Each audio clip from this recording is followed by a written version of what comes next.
Magandang araw mga bata! Ang pag-aaralan natin ngayon ay Math 2, Quarter 2, Week 1. Pagpapakita ng pagbabawas ng bilang na may 2 to 3 digit na may minuends hanggang 999. Ang paghahambing at pag-aalis o pagtatanggal ng may pagpapangkat at walang pagpapangkat ay mainam na gamitin sa pagbabawas upang mabilis makuha ang sagot o difference. Sa araling ito ay mapapalawak pa ang iyong kaalaman sa pagbabawas gamit ang expanded form subtraction at ang standard algorithm upang maipakita at mailarawan ang pagbabawas na walang pagpapangkat at may pagpapangkat na may minuends hanggang 999. Tingnan ang halimbawa na nasa ibaba. Suriin mo kung paano ipinakita ang pagbabawas ng 2 to 3 digit na may minuends na hanggang 999 gamit ang pagpapangkat at walang pagpapangkat. Narito ang halimbawa. Si Leo ay mayroong 999 holen sa kahon. 429 sa mga ito ay kulay pula at ang iba ay kulay dilaw. Ilan sa mga holen ni Leo ang kulay dilaw? Ang number sentence ay 999 minus 429 equals n. 999 para sa kabuuang bilang ng holen na nasa kahon. 429 naman para sa kulay pula na holen. At ang n ay kung ilan ang holen ni Leo na kulay dilaw. Tingnan ang larawan. Ang kahon na ito ay may katumbas na tig-100. Ito ay siyam kaya ito ay 900. Ang katumbas naman nito ay tig-10. Ito ay siyam kaya ito ay 90. At ito naman ay siyam na tig-1, ito ay 9. Kung ito ay ating babawasan ng 429, 4 na tig-100, 400.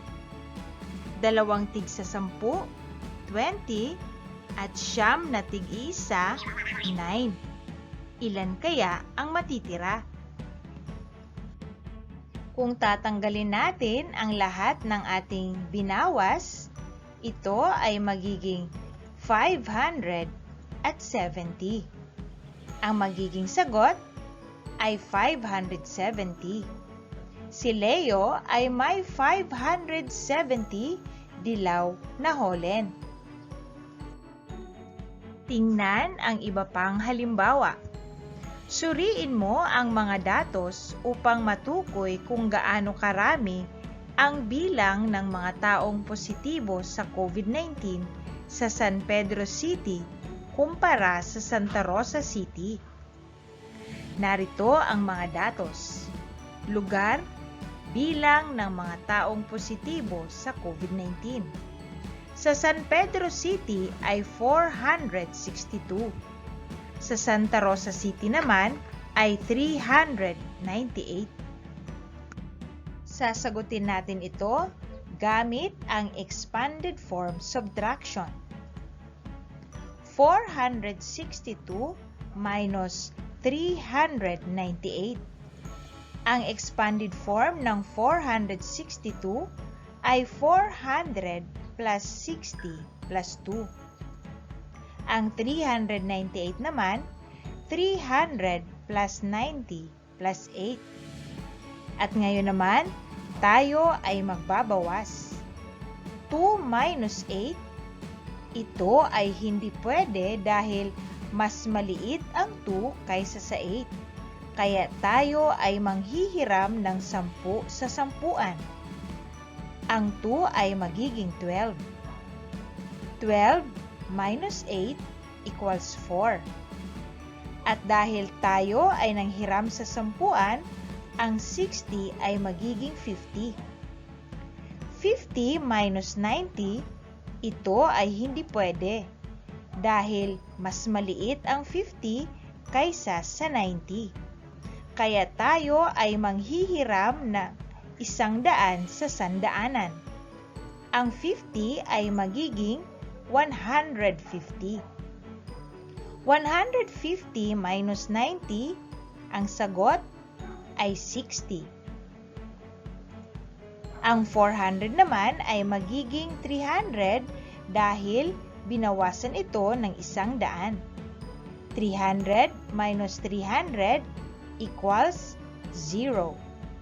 Kapag ito ay ating pinagsama-sama, 0 plus 60 plus 4, ang tamang sagot ay 64.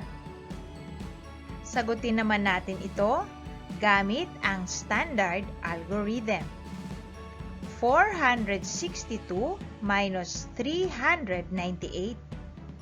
2 minus 8, hindi ito maaari dahil mas maliit ang 2 kaysa sa 8. Kaya tayo ay manghihiram sa 10. Ang 2 ay magiging 12. 12 minus 8 equals 4. At dahil tayo ay nanghiram sa 10, ang 6 ay magiging 5. 5 minus 9, hindi ito maaari dahil mas maliit ang 5 kaysa sa 9. Kaya tayo ay manghihiram sa 100. Ang 5 ay magiging 15. 15 minus 9 equals 6. Ang 4 naman dahil binawasan, ito ay magiging 3. 3 minus 3 equals 0. Ang tamang sagot ay 64. 64 na bilang ng taong positibo sa COVID-19 ang higit ng San Pedro City kumpara sa Santa Rosa City. Gawain sa pagkatuto bilang isa. Sagutin ang mga tanong na nasa hanay A. Piliin ang letra ng tamang sagot sa hanay B na katapat nito. Isulat mo ang iyong sagot sa iyong kwaderno. Sa unang bilang, 348 minus 326.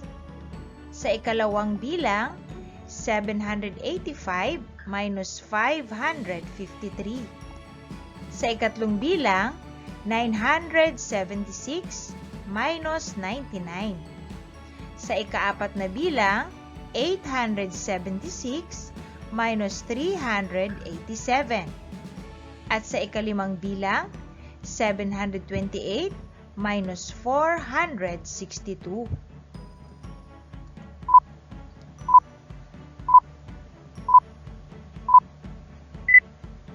At narito ang mga tamang sagot. Kung ganito din ang iyong sagot, ikaw ay tama. Gawain sa pagkatuto bilang 2. Gamit ang standard algorithm na paraan sa pagbabawas, kumpletuhin ang chart na nasa ibaba. Isulat mo ang sagot sa iyong kwaderno. Narito ang chart. Kukumpletuhin natin ito sa pamamagitan ng pagsulat ng difference. 895 minus 687.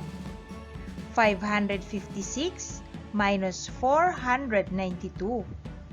469 minus 429.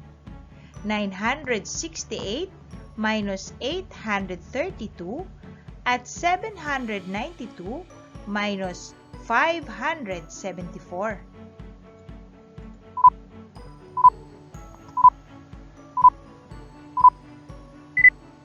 Ang mga difference ay 208, 64, 40, 136, at 218. Kung ganito din ang iyong sagot, ikaw ay tama. Gawain sa pagkatuto bilang 3. Sagutan ang mga subtraction combinations na nasa kahon. Hanapin ang tamang sagot na nakasulat sa loob ng mga mansanas. Isulat ito sa iyong kwaderno.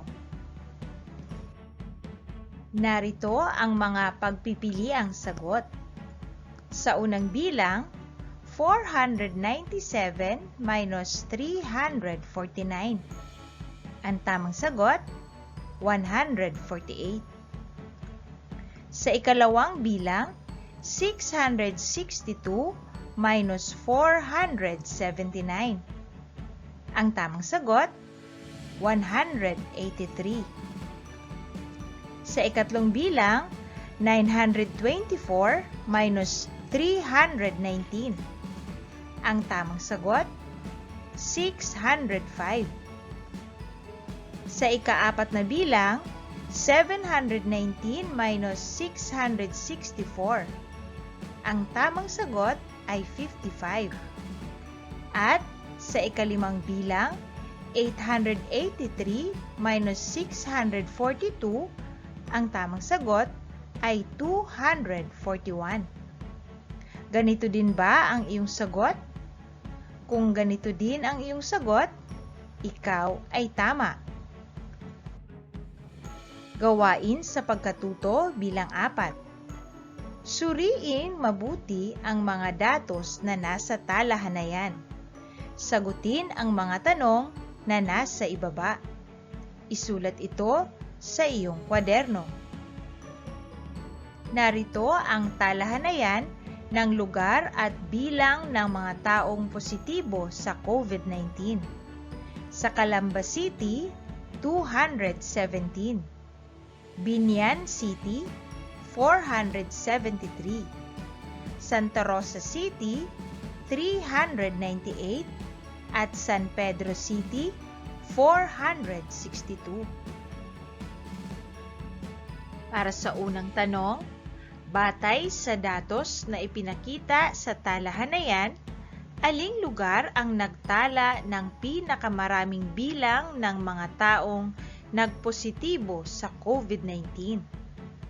Ang tamang sagot ay Binyan City.